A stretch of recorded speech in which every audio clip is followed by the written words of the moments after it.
Welcome to my channel. Subscribe and enjoy my new stories every day.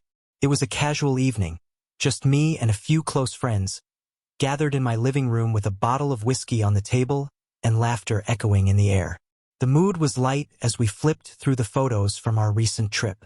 We had gone to the mountains, hiking trails and spending nights around bonfires, memories filled with warmth and excitement. But what was supposed to be an enjoyable night soon took a strange turn.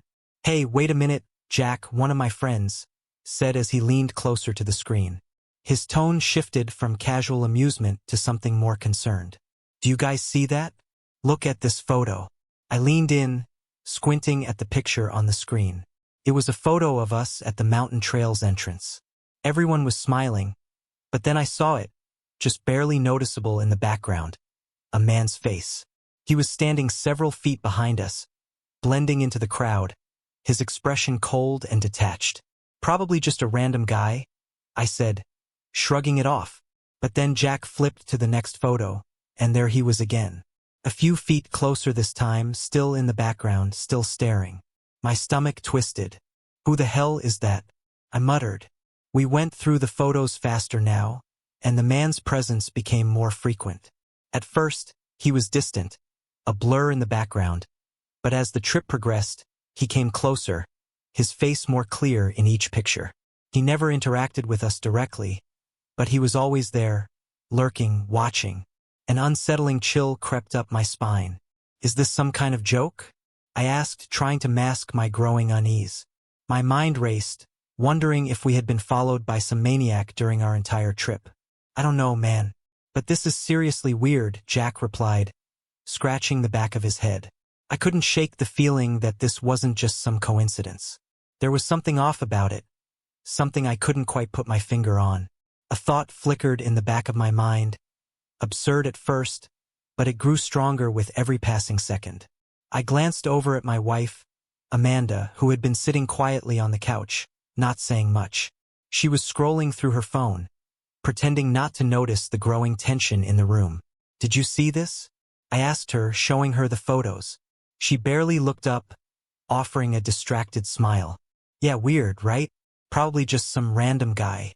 But something in her tone didn't sit right with me. It was too casual, too dismissive. I knew Amanda well enough to sense when something was off, and this was definitely one of those moments. My heart began to race as paranoia took root. Could it be possible that she knew more about this strange man? I decided to keep my suspicions to myself for the time being, but my mind was already racing. That night, after everyone had left and Amanda had gone to bed, I stayed up, staring at the pictures on my phone.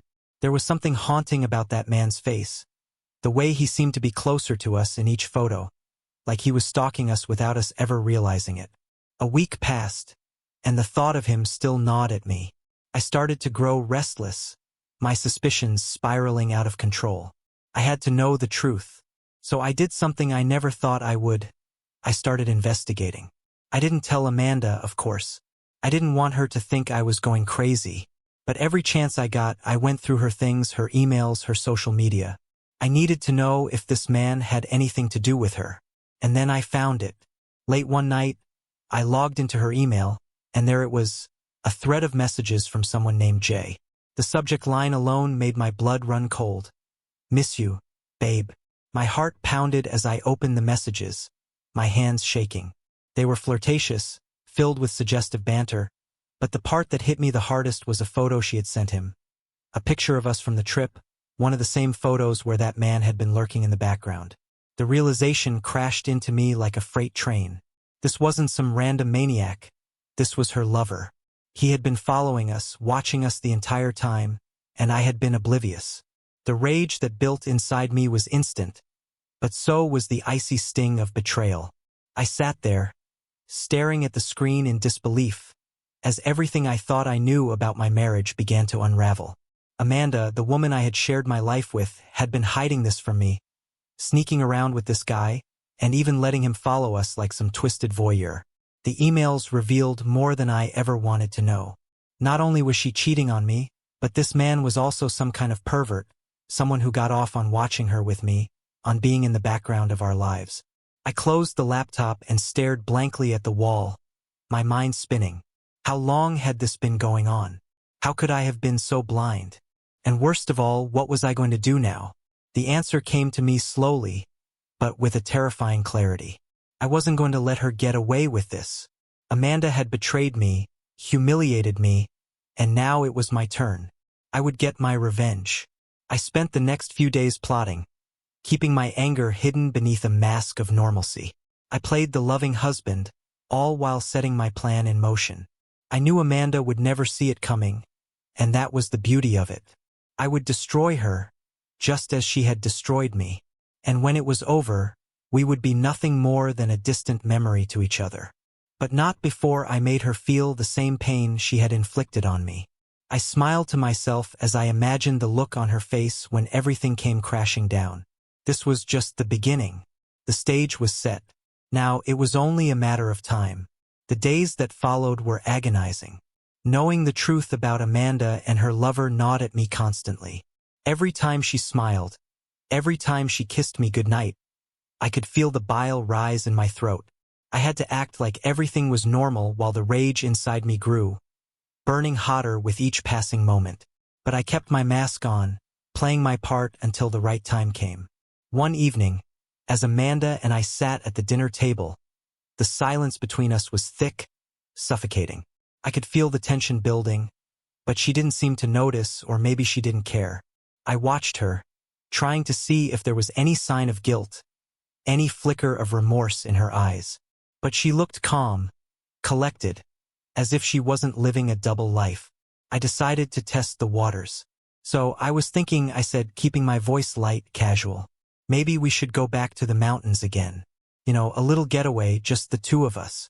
Amanda looked up from her plate, surprised. The mountains? Again? We just went a few weeks ago. Yeah, I know, I said, forcing a smile. But I had such a good time. I thought we could use another trip, a chance to relax together. She hesitated, her fork pausing midair. I don't know, maybe. Work's been pretty busy lately. Busy?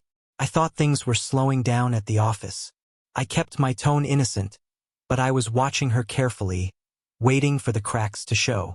Amanda shrugged, not meeting my gaze. Well, there's always something. You know how it is. I knew exactly how it was. The lies were rolling off her tongue effortlessly. She was good at this, too good. But I wasn't going to let her continue fooling me. I leaned back in my chair, studying her, my mind racing with plans. What about that guy from the trip? I asked suddenly, watching for her reaction. The one who kept showing up in our pictures. Remember him? Her body stiffened ever so slightly, and I saw her grip tighten on the fork. There it was, the first crack. She quickly composed herself, though, trying to play it off. Oh yeah, she said with a forced chuckle. That was weird, wasn't it? Probably just some tourist who happened to be in the same place as we were. Yeah, maybe. I nodded slowly, pretending to believe her. But inside, my suspicions only deepened. She knew exactly who he was. I needed more. I needed something concrete, something that would confirm my worst fears before I made my move. The next morning, I left for work as usual, kissing Amanda on the cheek before heading out the door. But I didn't go to the office.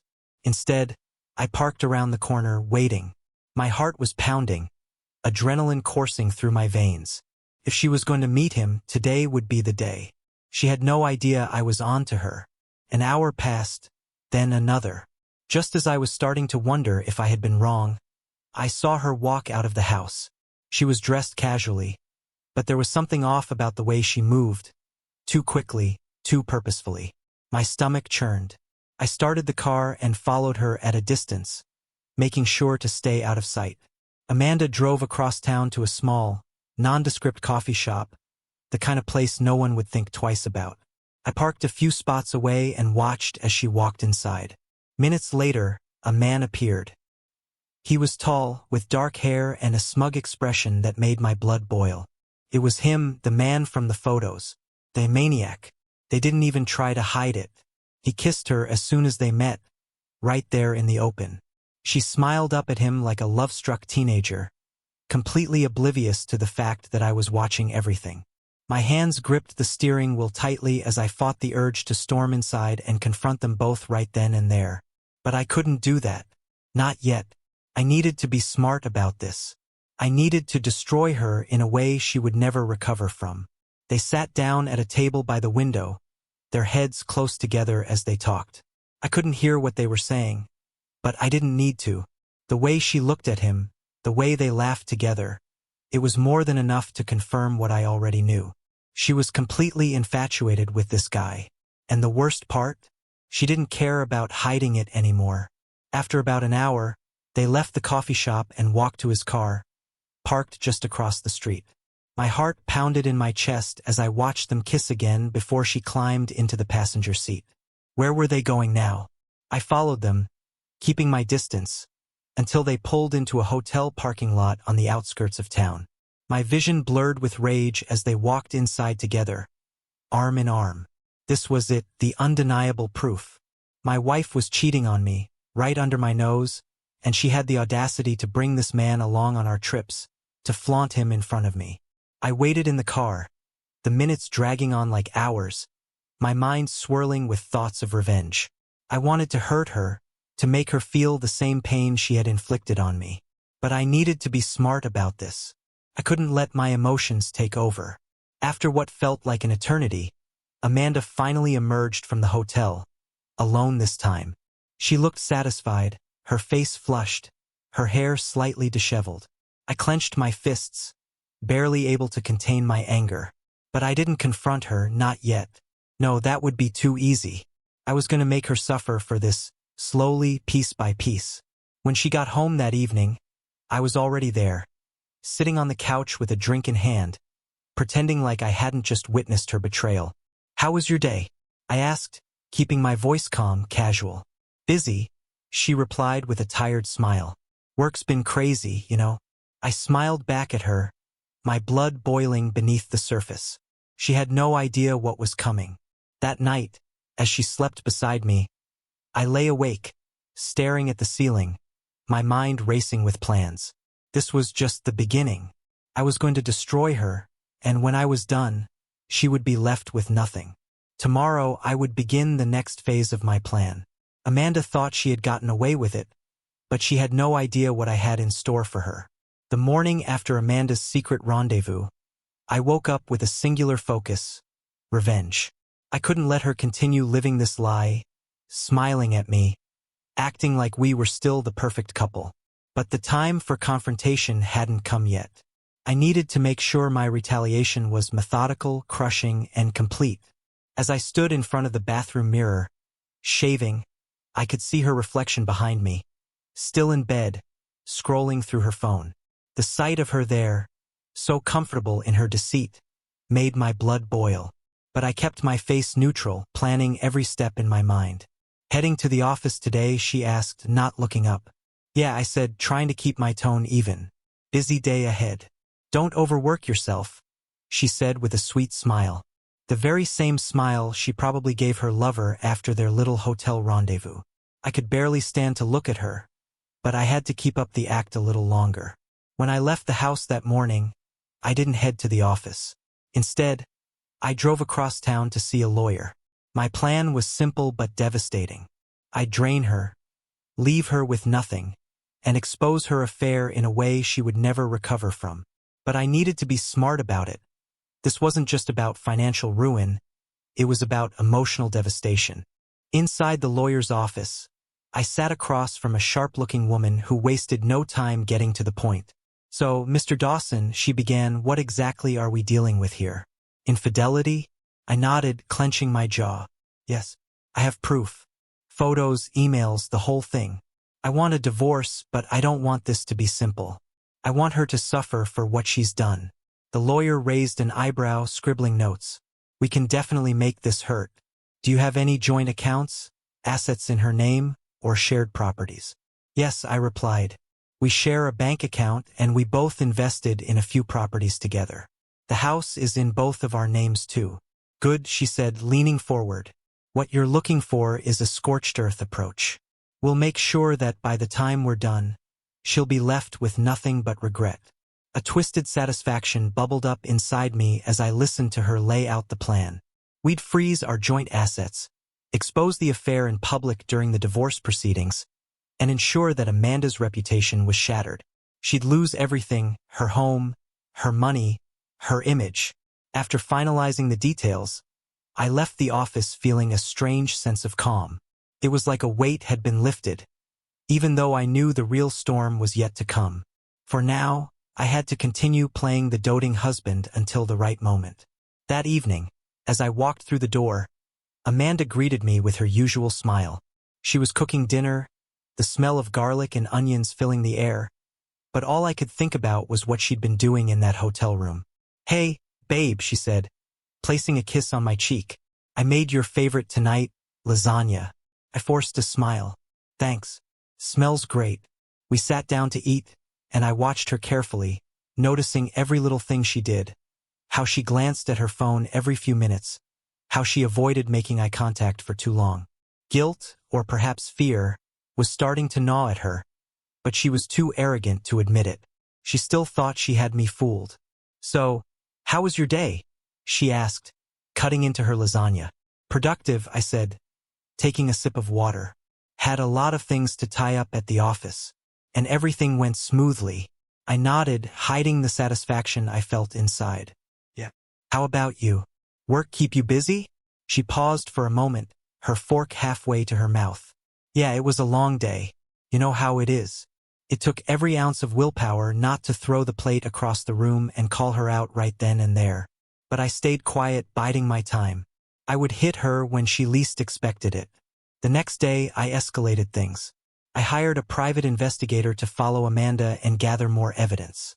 While I already had enough to expose her affair, I wanted to see how far down the rabbit hole went. Maybe this wasn't her first affair. Maybe there was more dirt to dig up. In the meantime, I started making small changes that I knew would unsettle her. I stopped being affectionate, my touches becoming colder and more mechanical. I would leave the house for hours without explanation, taking calls in private, and avoiding eye contact whenever possible. Amanda noticed, of course. One evening, she confronted me about it.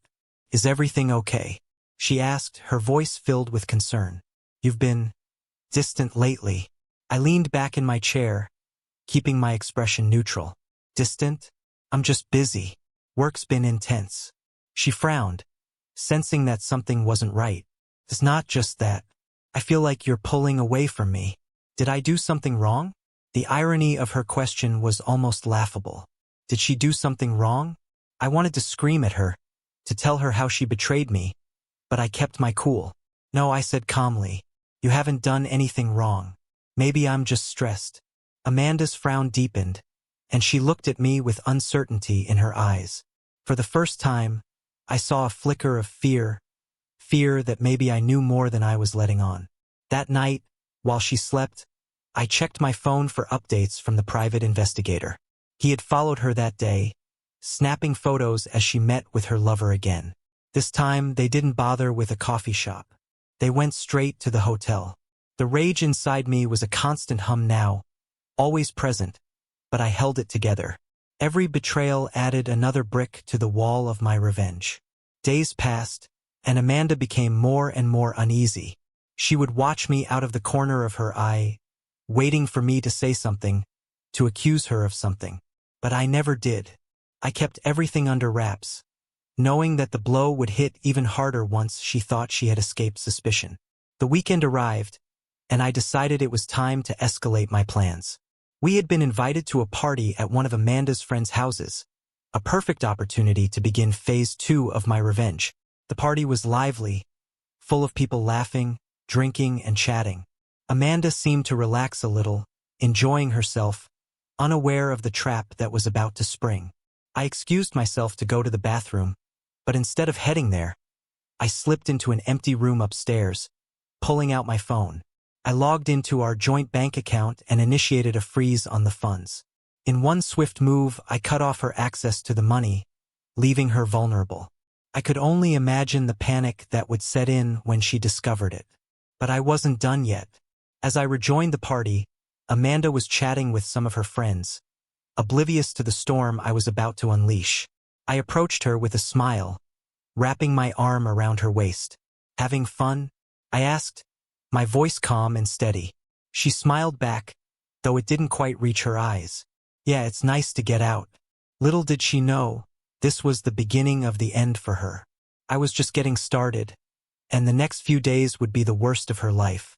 Tomorrow, everything would come crashing down.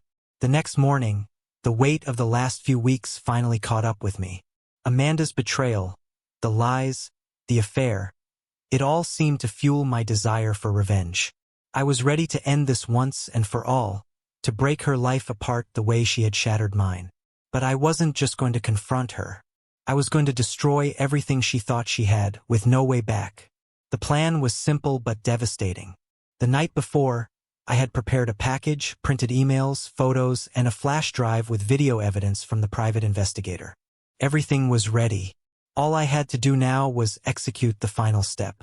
Amanda was sitting at the kitchen table, sipping her coffee, scrolling through her phone as if nothing was wrong. My blood boiled seeing her so calm, so collected, when I knew the truth about her double life. But today wasn't the day for me to stay silent. I approached her slowly, pulling out a chair, sitting directly across from her. She glanced up, sensing my intensity. "What's up?" she asked, trying to maintain her composure. I placed the package on the table, sliding it toward her. "Open it." Amanda furrowed her brow, confused, as she set her coffee down. "What is this?" "Open it," I repeated, my voice low and dangerous. She hesitated for a moment before carefully peeling back the envelope. Her hands trembled slightly as she pulled out the photos, her face blanching as she stared at the images of her and her lover, caught in the act. Her eyes flicked up to meet mine, wide and panicked. What is this?" "You know exactly what it is, Amanda," I said, my voice icy. "It's the truth. Your lies, your betrayal, all laid out for you to see." She dropped the photos, her face drained of color. "I can explain." "No," I cut her off, leaning forward, my anger finally spilling out. "There's nothing to explain. I know everything. The emails, the hotel meetups, the man in the photos, your lover." The last word spat from my lips like venom. Amanda looked like a deer caught in headlights, scrambling for words, her mouth opening and closing as if searching for an excuse. I didn't mean for this to happen. It's not what you think. Not what I think." I laughed bitterly. "Don't insult my intelligence, Amanda. You brought him on our trip. You flaunted him right in front of me, thinking I'd never figure it out. You're pathetic." She tried to reach for my hand, tears welling in her eyes. "Please just let me explain. We can fix this. I'll end it, I swear." "Fix this," I repeated, pulling my hand away from her touch. "There's nothing to fix. You've destroyed everything. There's no going back." For the first time, Amanda's tears fell, her composure shattering completely. She buried her face in her hands, sobbing. But her tears meant nothing to me now. I had waited too long for this moment, and I wasn't about to let her off the hook. "You ruined this marriage the moment you brought him into our lives," I said coldly, standing up from the table. "But you know what's even worse than the affair, Amanda? It's the fact that you thought you could keep playing me like a fool. You thought I'd never find out. But I did. And now, you're going to pay." "What do you mean?" she asked through her tears, lifting her head to meet my gaze. I smiled, a cold, calculated grin. "Check your bank account." Amanda blinked, confused. "What?" "Go on. Check it." She reached for her phone with trembling hands, pulling up her banking app. The moment she saw the balance, her eyes widened in horror. "Wow, where is all our money?" "My money, Amanda. Not yours anymore. I froze our accounts. Everything you thought you had. Gone. You'll be lucky if you can afford a cab ride out of here after this." Her face twisted in panic. "You can't do this to me. That money is mine too." "No, it's not," I said calmly. "It was ours. But you forfeited any right to it the moment you decided to cheat." Her breathing became ragged as she scrambled to find some sense of control. "You can't just leave me with nothing." I leaned in, my voice dark and full of venom. "Watch me." For a moment, we just stared at each other, the silence deafening. The full weight of what I'd done slowly dawned on her, and I could see the desperation growing in her eyes. "Please," she whispered, her voice barely audible. "Please don't do this. I'll do anything to make this right. I'll leave him. We can go to counseling, we can." I slammed my fist on the table, making her flinch. "It's too late for that, Amanda. You should have thought about all this before you slept with him. You made your choice." Amanda's sobs grew louder, her body shaking as she fell apart in front of me. But I felt no sympathy. She had dug her own grave. "Do you think I'm done?" I asked, my voice steady and unrelenting. "No, this isn't just about money. I've been keeping everything you've done. The emails, the photos, the hotel visits. I'm gonna send them to everyone you know, your friends, your family, your colleagues. I'll make sure everyone sees the real you." Her eyes widened in terror. No, you can't. Please, don't do that. I'll lose everything." "That's the idea," I said, standing up and heading for the door. "You took everything from me, Amanda. Now it's your turn." She lunged for me, grabbing my arm. "Please, don't do this. I'm begging you." I looked down at her, the once proud woman now reduced to a pathetic, sniveling mess at my feet. I pulled my arm free from her grip, my expression cold and unfeeling. "It's over," I said quietly.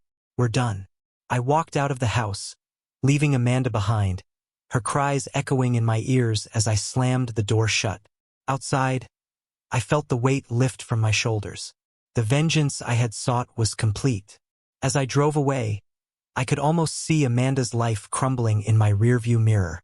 Everything she had built, every lie she had told was about to come crashing down. And I didn't feel an ounce of regret. By the end of the day, I filed for divorce, sending the evidence. Now start next story. Welcome to the cheating channel. I've been married for 2 decades, enduring both the highs and lows of a long and challenging marriage. Recently, I stumbled upon a shocking secret that had been concealed for 10 years. You won't believe what happened that day. I'm Henry, a 42-year-old successful businessman, and my life has just been turned upside down. Allow me to recount the day when my life took devastating turn. I come from a lower middle-class background, and from an early age, I learned the value of money and how it could transform lives. Growing up, my dreams revolved around achieving success and financial security. I attribute my present success to my upbringing and the difficulties I encountered. My wife, Samantha, was my high school sweetheart, and she understood my background and aspirations. She had witnessed my family's financial struggles and encouraged me to dream big. We've been married for over 2 decades now and have a 17-year-old daughter whom I adore. Our early years together as a couple were extraordinary, to be honest. We had a deep understanding and an enduring spark. We complemented each other perfectly, and many believed our love would last a lifetime. But now, I've lost hope, something I never anticipated. It's unbelievable, but it happened. As far as I can tell, it all began when my business started to thrive, and I became consumed by keeping it on the right track. I was determined not to be stuck in a 9-to-5 job like everyone else.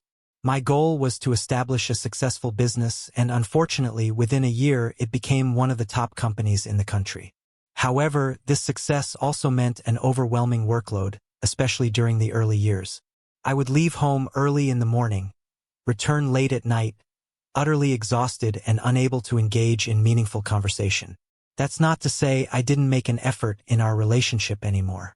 I still tried to carve out time each day, even if it was just a few minutes for a peaceful conversation with Samantha. I also made sure to cherish and commemorate every moment and milestone in our relationship, hoping to make them special. Despite all these efforts, Samantha seemed to grow more distant. Initially, I believed it was because I wasn't doing enough. But considering my role as the CEO of a rapidly growing company, I was doing all I could. I attempted to communicate with her, asking about the issues so I could work on resolving them, but she never provided a clear response. Then, 3 years into our marriage, our daughter Haley was born. She was the greatest gift I ever received, and that day marked the happiest moment of my life. Haley's birth brought light into our lives, and I was determined to be the best father I could be. This meant putting in extra effort to ensure we had enough financial stability to provide for her every need and want, ensuring that quality always accompanied necessity. However, the additional hard work also meant more overtime. So, despite my intentions to be present and care for my family, circumstances often prevented me from doing so, and I would return home to find them both asleep. For some inexplicable reason, Samantha's and my relationship deteriorated further after Haley was born. We seemed to drift even farther apart, and any attempt at conversation only escalated into arguments. This not only took a toll on our mental well-being, but also caused anxiety in our 1-year-old Haley. Our home environment, meant to provide comfort, instead left her feeling stressed, even though she was just a baby. This led Samantha and me to the conclusion that we should stop trying to communicate. Our discussions dwindled to mere necessities, and then we returned to silence. It felt like we were roommates rather than a married couple. Our once warm and inviting home had lost its usual charm, and we were to blame. I believed we were concealing it well enough to shield Haley from the impact, but truthfully, Samantha was at fault. I made every effort to maintain a healthy relationship for the sake of Haley's childhood. However, ever since Haley turned 10, Samantha began discussing our relationship issues with her. It made no sense to burden a child with such matters. Moreover, Samantha's actions were damaging Haley's relationship with me. I acknowledge that I'm often busy and can't devote as much time to our family as I should. However, I work tirelessly to provide them with everything needed for a happy and comfortable life. Strangely, not only do I go unappreciated for my efforts, but I also face resentment nonetheless. I never anticipated my life becoming so empty. At one point, I was aware that Samantha had considered divorce due to the strain in our relationship. When I learned about it, I made a concerted effort to talk to her and convey my desire to work harder to salvage our relationship. It bothered me at times because every argument seemed to stem from my perceived lack of effort to repair our relationship. But then I realized she wasn't putting in effort either. I would plan special days and bring her gifts for every occasion, yet she would consistently forget. All she could recall was that I frequently stayed late at work and didn't allocate enough time for her. I made an effort to attend Haley's games and events, but it seemed like I was going unnoticed. Despite my best efforts, nothing could compare to the overwhelming emotions I was experiencing. Now, on a random Thursday night after finishing work earlier than usual, I had a strong desire to spend quality time with my family. It was a rare occasion when I was able to leave work early, and I envisioned a cozy movie night with the three of us. However, upon arriving home, I discovered that Haley was not there. When I asked about her, I learned she had gone to a party and wouldn't return until midnight. Undeterred, I still wanted to enjoy a movie night with Samantha, but she declined and went to bed, citing exhaustion. I couldn't help but wonder what had kept her so busy throughout the day. Nevertheless, I saw this as an opportunity to relax and catch up on some work. I turned on the TV, fetched my laptop, settled on the couch, and savored a cup of coffee.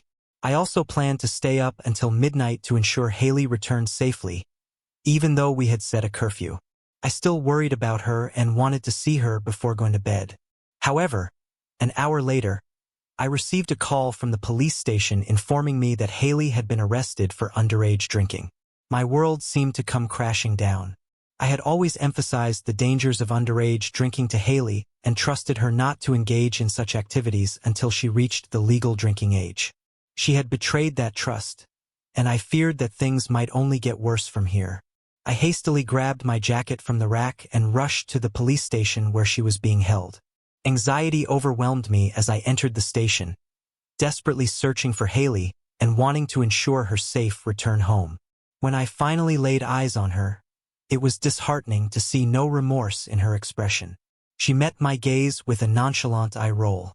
I remember taking a deep breath to calm myself before launching into a stern lecture about her reckless behavior, emphasizing the gravity of her actions and how they could ruin her life.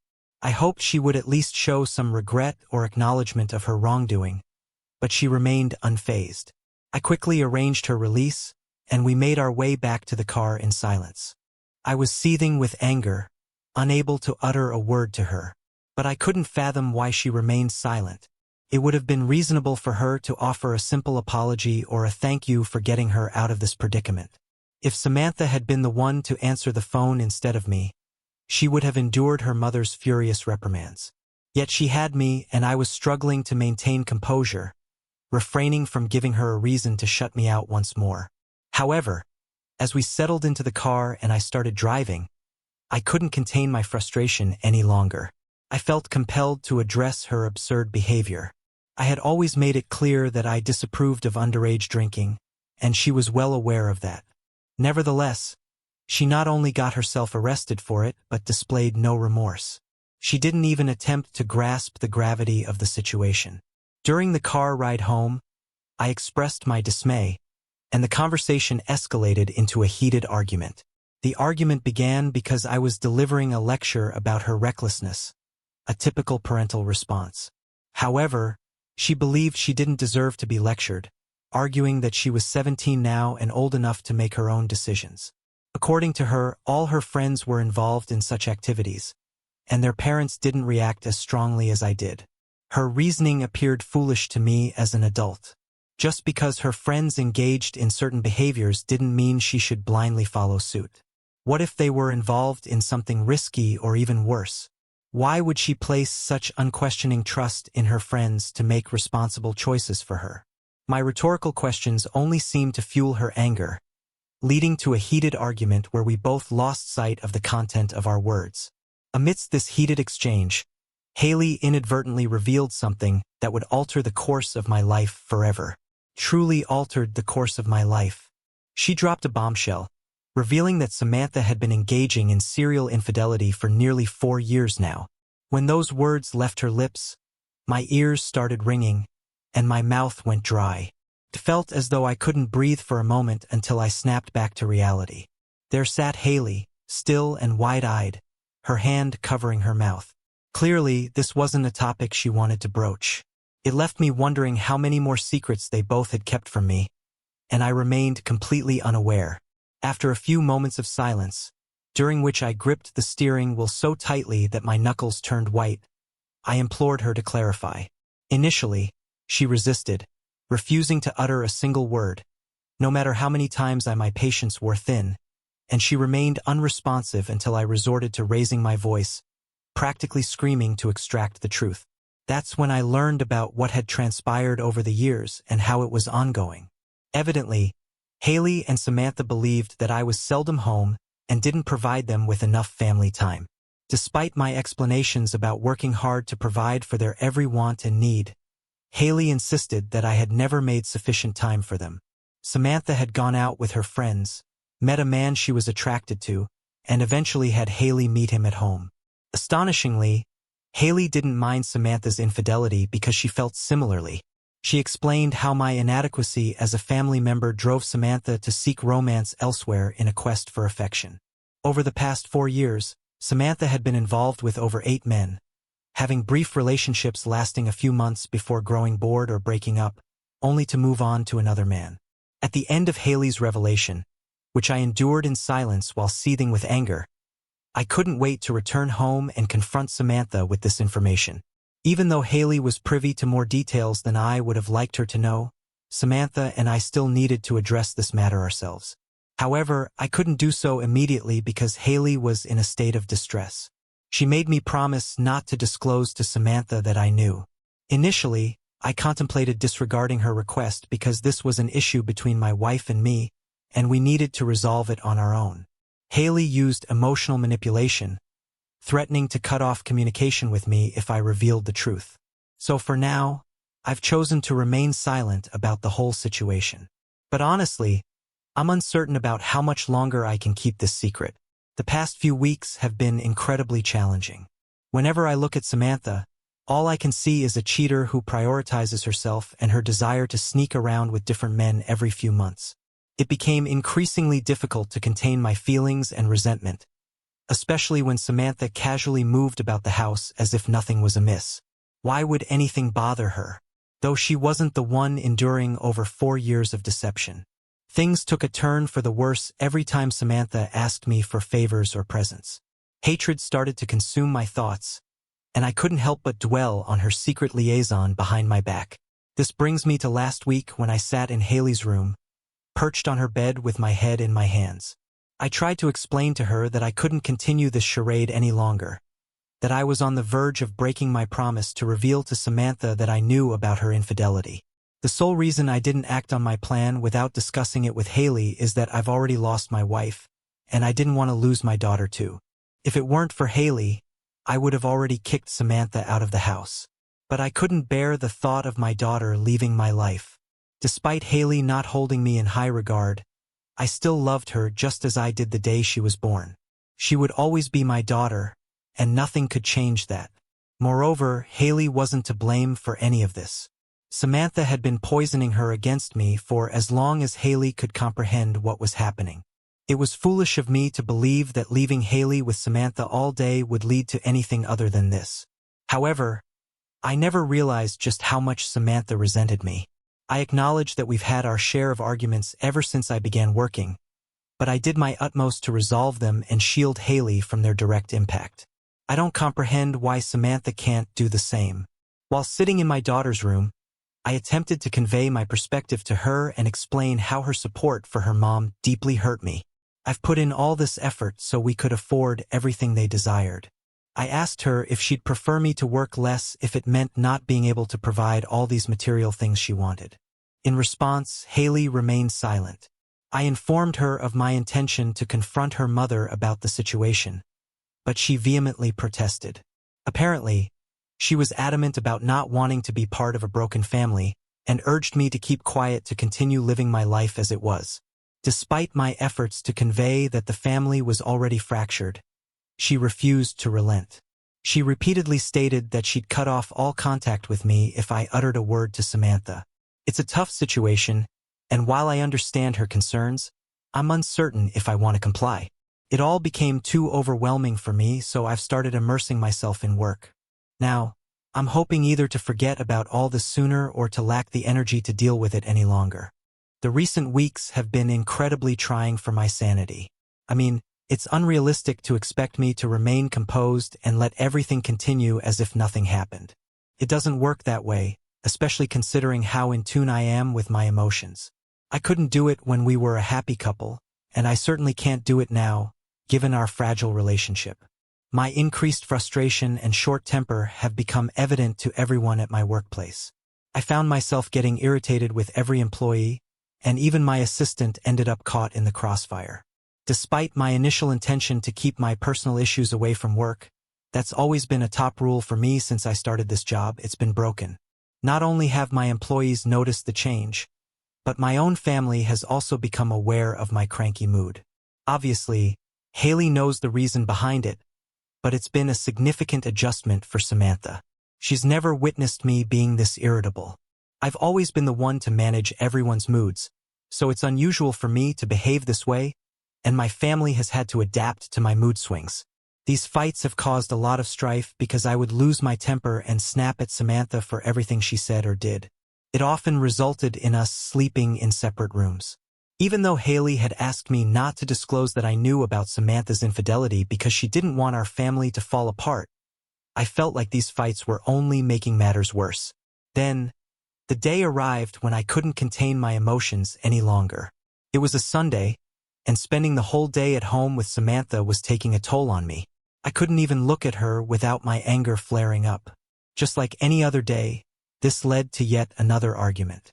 But this time I had had enough of her behavior. In a fit of rage, I shouted at her and confronted her with the truth. I knew she was a serial cheater and had been unfaithful to me for nearly 4 years now. Haley rushed downstairs upon hearing the commotion and quickly understood what I had just revealed. Both of them turned their attention to me as I struggled to contain my anger and demanded the names of the guys she had cheated on me with. However, all I received in response was a sarcastic laugh, and she informed me that I had forfeited that right when I stopped coming home early to spend time with them. It was so absurd to hear those words from her that I didn't even know how to react. She went on to claim that every guy she had been involved with had made her feel more loved than I had in recent years and that I was the worst of them all. I attempted to explain that I was doing my utmost to support them and ensure they had a good life, especially in a world where rising costs were affecting everyone's finances. However, none of them would listen. As I shouted and tried to convey that I still considered them my family, it seemed they were the ones no longer putting in the effort to bring our family back together with love. The conversation left me feeling isolated because I realized that no matter how hard I tried, they wouldn't comprehend why I was working so diligently. They appeared to be incredibly self-centered. Even though I knew for a fact that I hadn't been entirely absent, I remembered all the important dates for both of them, ensured we spent every holiday together, and made an effort to be there for them after work, even if it meant arriving home very late and utterly exhausted. While I rarely got to see Haley during the weekdays due to my early departure and late return from work, I still did my best. After everything that transpired last week, I've concluded that I can't continue living with this family. I can't be a part of this family any longer, and if they genuinely believed they were better off without me, then that's precisely what I would give them. They seem to have forgotten that all the challenges I endured because of work were solely to provide them with a comfortable life. Once they have nothing left, they'll come to realize my importance and beg for my return. When that moment arrives, I'll make it clear that they can cry themselves to sleep because I have no intention of rejoining them. Over the years, I've successfully expanded my business on a global scale. This meant I could work from virtually anywhere with one of my branches. Considering I had branches in numerous locations, I made a somewhat impulsive decision to work from Europe. Consequently, I relocated abroad and left my family to fend for themselves just 2 days after our heated argument, during which they expressed that they didn't need me anymore. I decided to honor their wishes. Initially, I spent those 2 days at a friend's house to take a break from the chaotic situation. It was there that I hatched this entire plan and resolved to live life for myself, no longer catering to people who no longer appreciated me. That night, I returned home to pack my belongings, booked a flight, and secured an apartment overseas. However, Samantha entered the room as I was in the midst of packing and clearing my side of the room. She expressed concern and asked what I was doing. At first, I remained silent, but then I decided that she should be aware of my intentions. So I informed her that I was leaving her and Haley to fend for themselves. I mentioned that this way she could bring over any guy she wanted because I was done with this family for good. Initially, she inquired about how they would manage to survive, but soon realized that she was only proving my point. This realization fueled her anger, and she confronted me, insisting that I should leave them some money before departing. In response, I firmly stated that I wouldn't be leaving them a single cent except for the house. Her reaction was a mix of shock and disbelief as she called Haley down from her room to bid me farewell. In a rather condescending manner, she repeatedly emphasized how I was leaving them with nothing but the house. I did get angry at both of them, and I admit I said things I probably shouldn't have. Part of me had hoped she might understand the necessity of my choice, but her words cut sharply and unforgivingly through the air, extinguishing any flicker of hope. The heaviness in my chest was palpable, a mix of grief, anger, and sorrow at leaving behind what was familiar, forging a new path far removed from the deceit and betrayal that had defined my marriage. Thoughts of a fresh start in a foreign land, away from memories and expectations, were daunting, but I knew it was necessary. Our family wasn't benefiting anyone anymore. We were merely together for the sake of it. No one truly cared about each other, and their treatment of me had become unbearable. I needed to teach them a lesson and prioritize my own mental well-being. It has been a month since I left Samantha and Haley to move overseas. Life has been kinder to me. I'm working on improving my mental health and allowing myself to savor life without the constant pressure to please others, even when utterly exhausted. However, my peace was short-lived when I received a call from Samantha, accompanied by a heavy sigh. As I answered, I braced myself for the expected accusations and demands. She urged me to return or at least send some money their way so they could fulfill their desires. She argued that I owed them at least that much.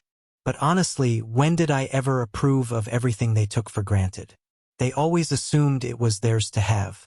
They told me that the other men Samantha was involved with made them feel more like a family, so they could go back to those men and ask for whatever they needed because I had no intention of giving them anything. The image of her betrayal, the countless hours she spent wrapped in another man's arms, fueled my anger and blinded me to any sense of compassion or pity. They inundated my phone with a constant stream of text messages for weeks, imploring, apologizing, and showing determination to break down the barriers.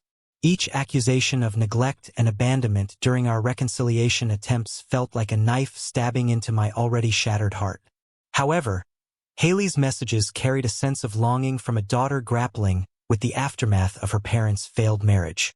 Sadly, her messages eventually took on a bitter tone, making it clear that her kindness was motivated by the hope of receiving money to regain the luxurious lifestyle they had lost due to their own selfishness. As the messages continued, I found myself retreating further into the newfound cocoon of independence. Words that once had the power to evoke emotional responses from me now seemed empty and insincere due to the past betrayal. I felt a deep sense of guilt for leaving them when the messages poured in, but the hurtful words they had spoken to me, along with the shocking revelations, left me feeling like I had no other choice. Thank you for listening until the end. Take care of yourself and your loved ones. Goodbye.